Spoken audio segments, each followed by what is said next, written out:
Welcome to a Land Rover guide to the Land Cruiser.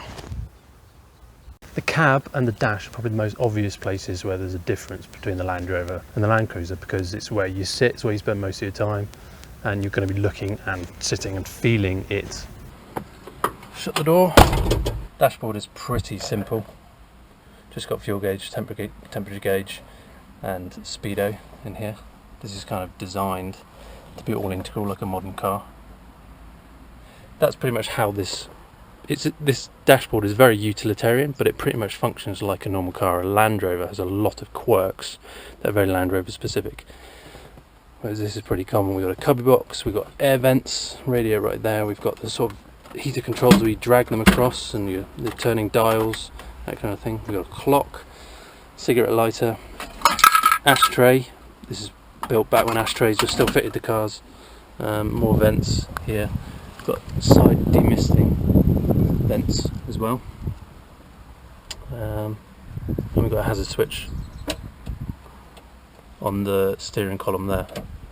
Looking at the ignition lights,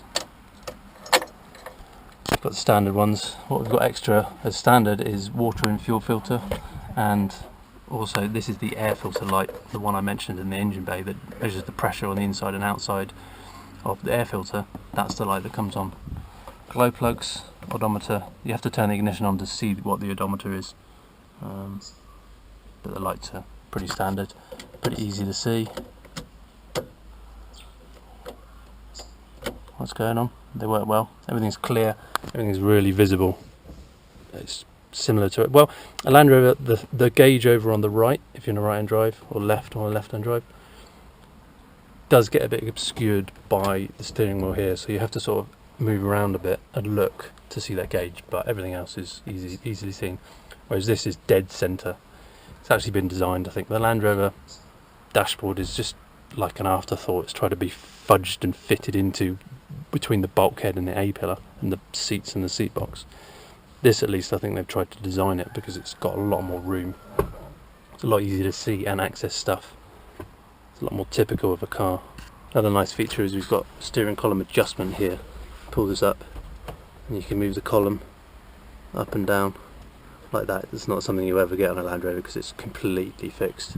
The steering wheel is quite nice actually. It's I guess because it's not flat, a Land Rover is pretty much completely flat. This is angled out, so you actually get a bit of knee space in here. A Land Rover, you'd probably hit your knees a bit potentially if they were up in this position. So the driving is actually quite comfortable. You can rest your feet up and move. You've got quite a lot of space to move your legs, and also to adjust the seat forward and backwards. It's a lot more similar to a normal steering wheel. In fact, we've got the horn right in the centre here. I find it a bit annoying because I tend to lean over and things when you're working on the vehicle, and I've set this thing off quite a lot. The key in ignition is on the same standard side as most cars. It's Land Rover that's always got it on the wrong side, but you get used to that on a Land Rover. One feature they have, which I haven't quite worked out why, is when you put it back to accessories, you can't actually take the key out until you press this button here. So getting the key out is kind of this weird arrangement where you've got to press on your finger and pull it out.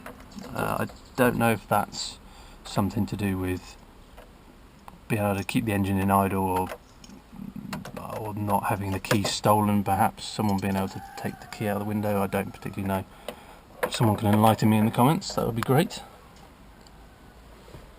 As per most Japanese cars, the indicator and lights and windscreen wipers are on the opposite side than you would get in the UK. You see this very commonly on grey import Japanese cars. The indicators are here.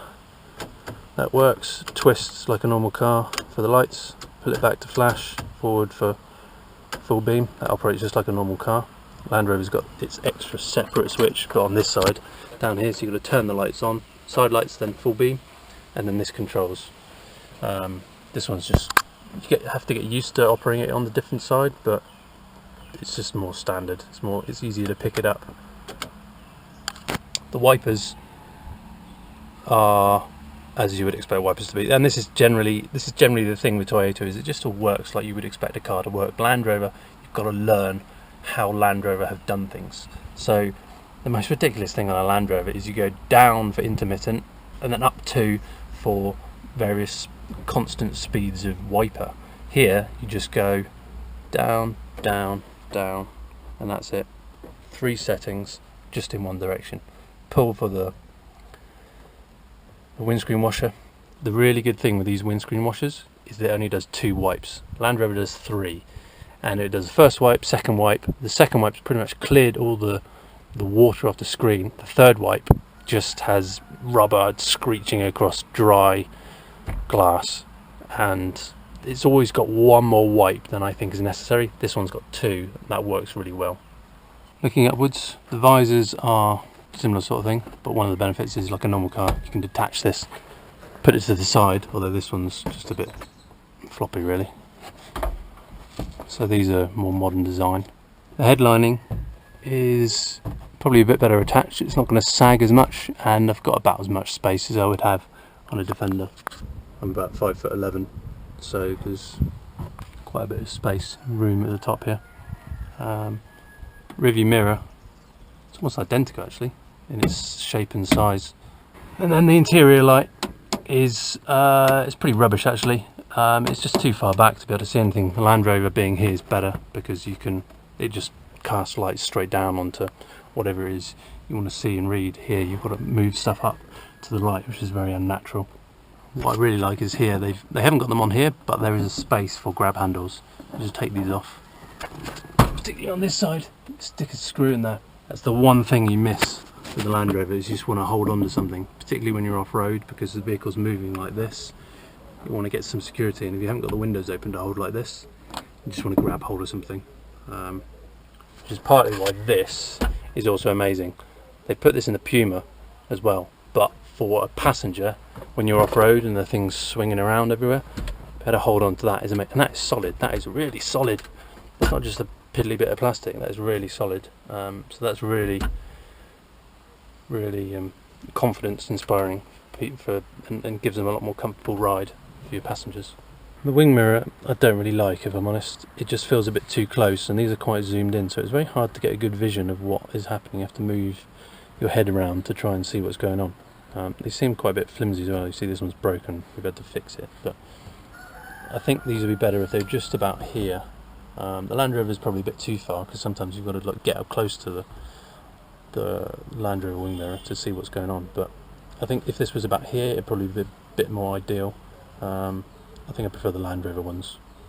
Windows, just like a normal car, just do up amazingly. There's just no rattle. No rattle at all. These vents are adjustable. You can close them as well, so you can actually get... Oh no, sorry, that one you can't close. These ones you can't close, so they're on all the time. This one you can close by twisting it. That's I haven't tested this, it's not been that hot. I've normally just had the windows open, but that's just a normal typical feature. They've also got foot vents here, and they've just got bits of plastic running around here. It's totally in the Defender style, just bits of plastic running around and pushing air around, and it doesn't have to be pretty, it just has to be functional. That's what I like about this. Heater controls, high, low, different positions, keep the air inside or outside, different temperature, you always want it on cold, and then air conditioning switch. And the air conditioning actually works. I've tested it, it actually works, it's brilliant.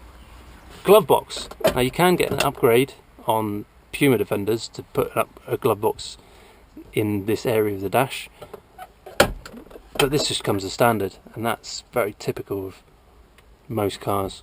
It's only the Defender that doesn't have, there's very limited space around here to put stuff. Pre 2002 you've got the trough and you can put stuff in it, but it's not ideal.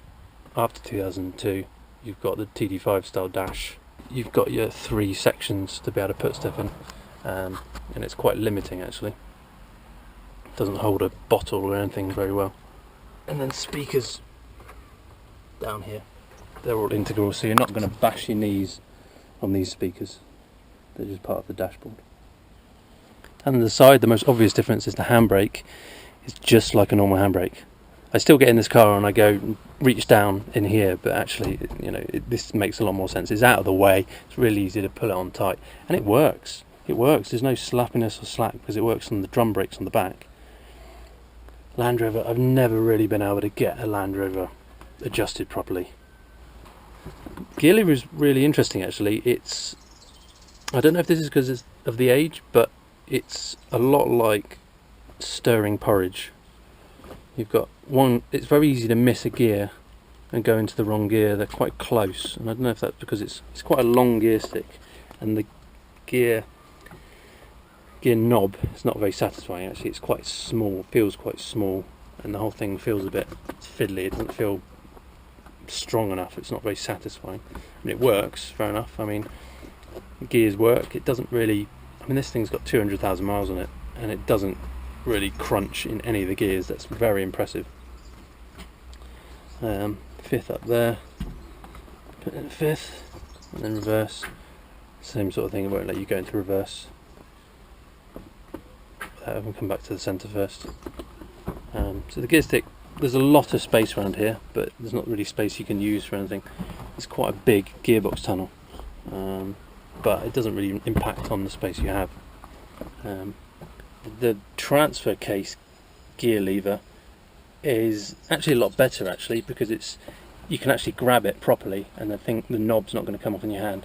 On the Land Rover, you're pretty much doing this action, so it's not a very strong way to be able to move things, and this is probably the hardest lever to move. Because over here, you can have a good grasp on it because it's further forward, and you can use your bicep and arm and shoulder to actually move this thing in. On the Land Rover, it's more like you're moving your wrist. This is more similar to the Puma Defender, which has the gear stick and transfer case lever side by side. So later Defenders have kind of improved upon that. But this thing is a little bit fiddly. I mean, I've had some problems getting this in and out of four-wheel drive, but that's probably due to the linkage and the rest of the vehicle rather than the gear lever itself. And these gaiters are all pretty good. They seem to seal quite well. You don't get much engine noise or heat come up from this area. On the Land Rover, this area can get very hot indeed.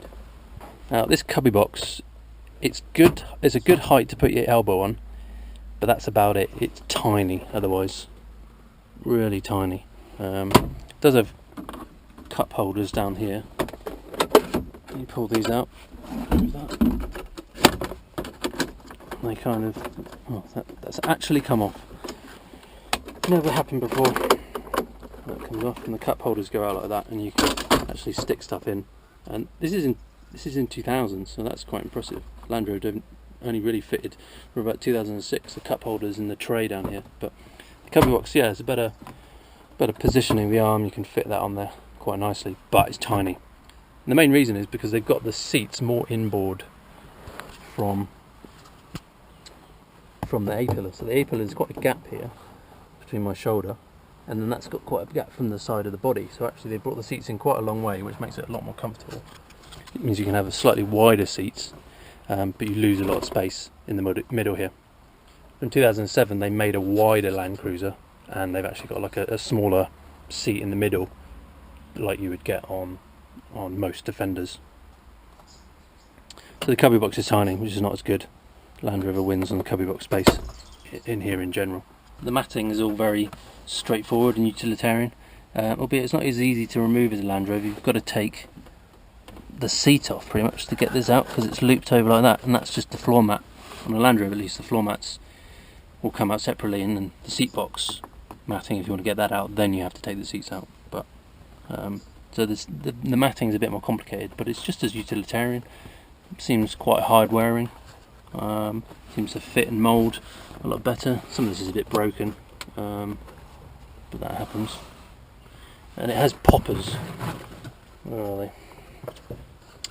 There. And it has poppers to attach. So the whole matting system is designed to be quite effectively pieced together. And there's a lot of space in the footwells. A lot of space front to back. You can almost stretch your legs out straight if you wanted to. The door area is quite a lot bigger, so it's a bit easier to get in and out of the vehicle. particularly because they've got grab handles here, and these are brilliant. It's about probably similar height, maybe a bit higher than a Land Rover, but having a grab handle there is really good. Grab the grab handle, swing yourself in. It's quite easy. A Land Rover, you've kind of got to pull yourself in up on the roof like that. We've got a pretty standard door lock there. That's how most cars do it. At least the benefit here is you can see if the car's locked or unlocked from the outside of the vehicle. On a Land Rover, you've got to come right up because it's here.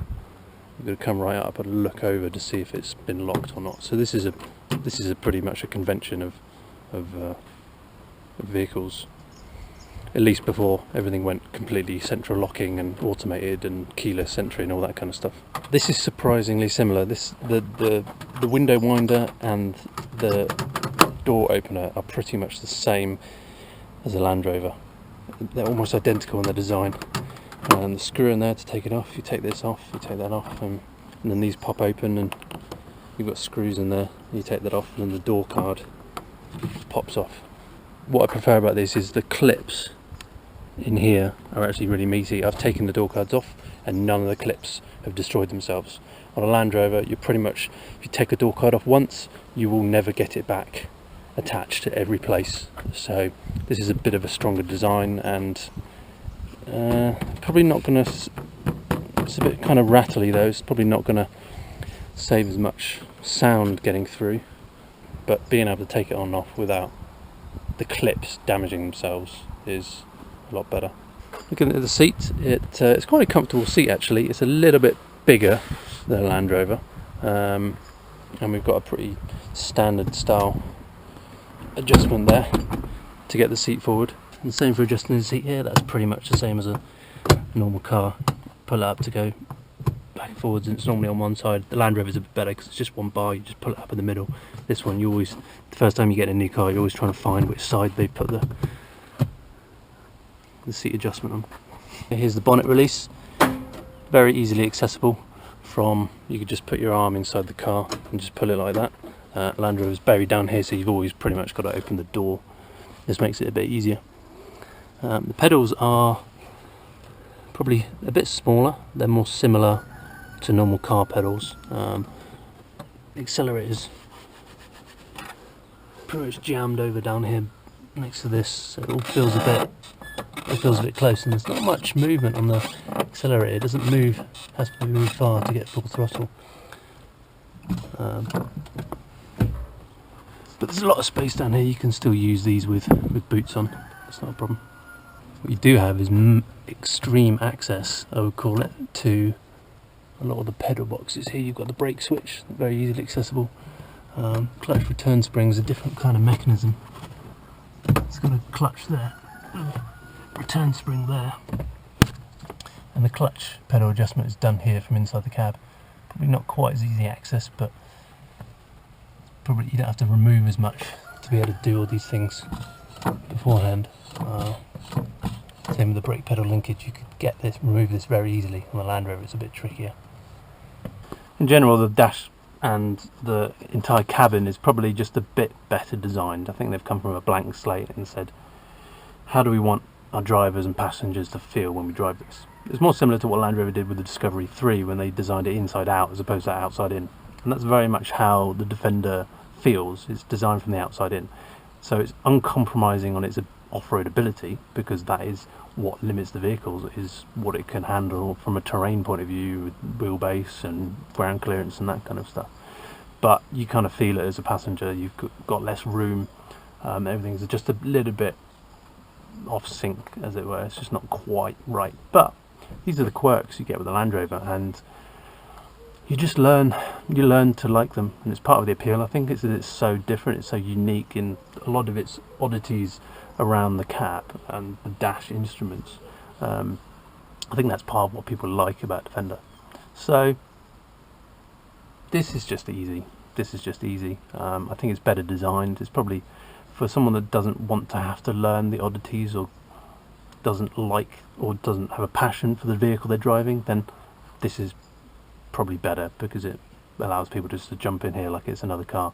However, the downside is, I guess, that these vehicles aren't the same as normal cars. They're a lot more complicated underneath, they're a lot more powerful and have a lot more ability, and you need to know how to harness that, really. You can't just drive off road, you need a change in mindset as well as a change in vehicle to be able to effectively drive off road. So the Land Rover being so different and being so awkward in terms of its position, it feels quite like a truck and that kind of stuff, and different handbrakes in the wrong place and everything, kind of might even help in that shift in mentality, because they'll feel that it's actually different. It's a different vehicle for a different job. It's not just like a car with bigger wheels and ground clearance. So I think I still prefer the Defender, although if I had to do a lot of driving, then this is probably, it's just more comfortable. It's just more comfortable. Maybe in later life I'll probably value the comfort a bit more, but at the moment I don't really mind the Defender. I'm so used to it. But this is better, really. Click here to go to the next video. Right here. That's where the button is. Right there.